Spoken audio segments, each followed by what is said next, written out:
Hi everyone and welcome to my YouTube channel. Today in this tutorial video we're gonna see how can we create a button with a nice hover effect, as you can see on my computer's screen. In this tutorial video we will work step by step to make it easier to understand. This is our button. When we hover on it, it has a nice hover effect. When I hover it, first it changes the button's font color, and then it has a feeling effect. As you can see, it fills the button, the orange color fills the button, and then it gives it a blur color around the button, as you can see. Yes, this is very nice, so keep watching this video and don't forget to subscribe, like and share this video. Okay guys, let's start creating our button. The tutorial title is button hover effect in CSS. First we give a link, the CSS file in our HTML file using the link tag, and this is the CSS file that we have linked in our HTML file.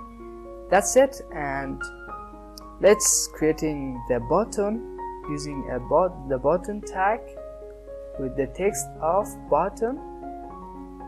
As you can see, this is the button. This is enough. From the HTML, let's start the CSS.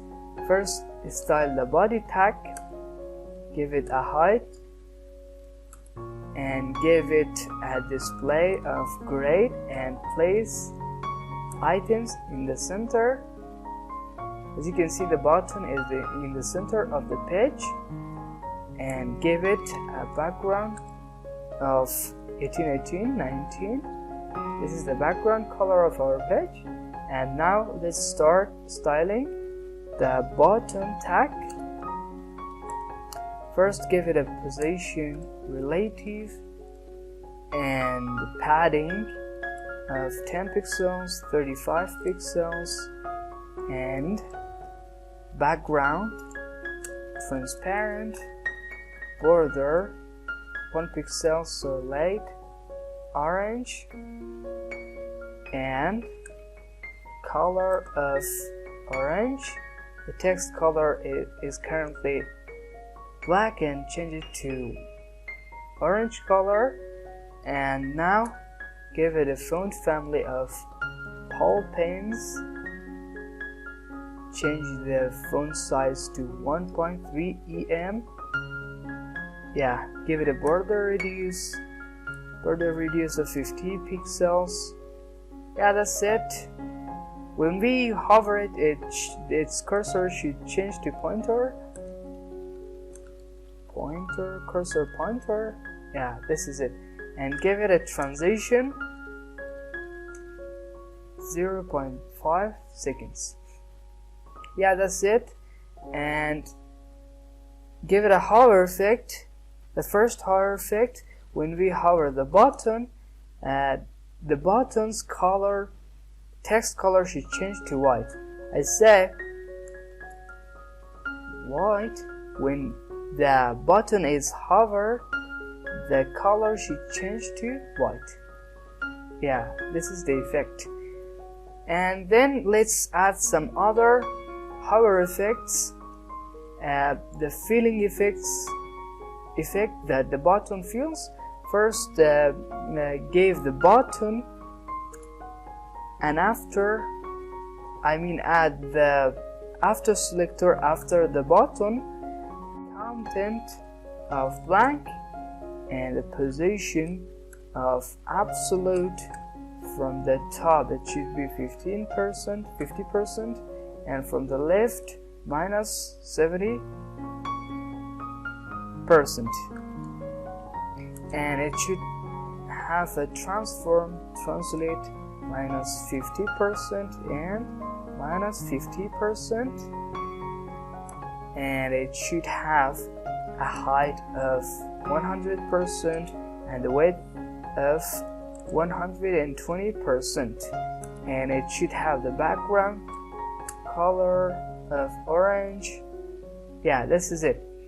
This is the blank space that we created using the after selector.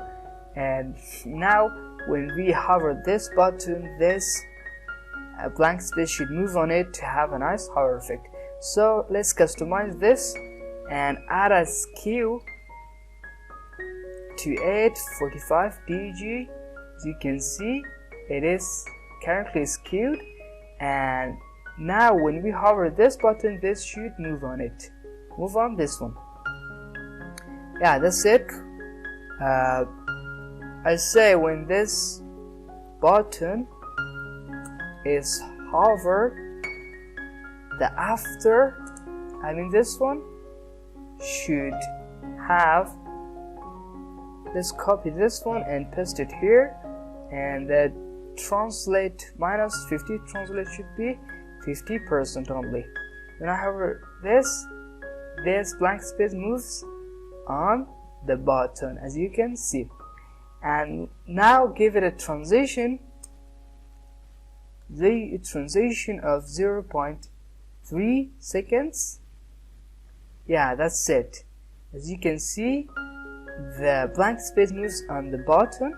Now give it a Z index of -1. Yeah, this is it.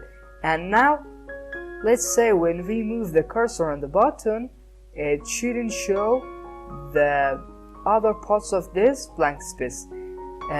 Come to this button and use the overflow hidden property and value to do this. When we hover it, in fact this blank space moves on it, but it doesn't show the extras. Yes, this is it. And now let's say when we hover this, it should have a blur color around it. Yes, let's do it by using the button. When button is hovered, it should have a filter drop shadow. It should have a drop shadow of 0.025 pixels orange. Yeah, when we move on it, it have a nice hover effect. Boom, boom. That's all guys for today. Don't forget to subscribe my YouTube channel and like and share this video. Actually, this was my first video on YouTube. I hope you all enjoyed. Have a good day.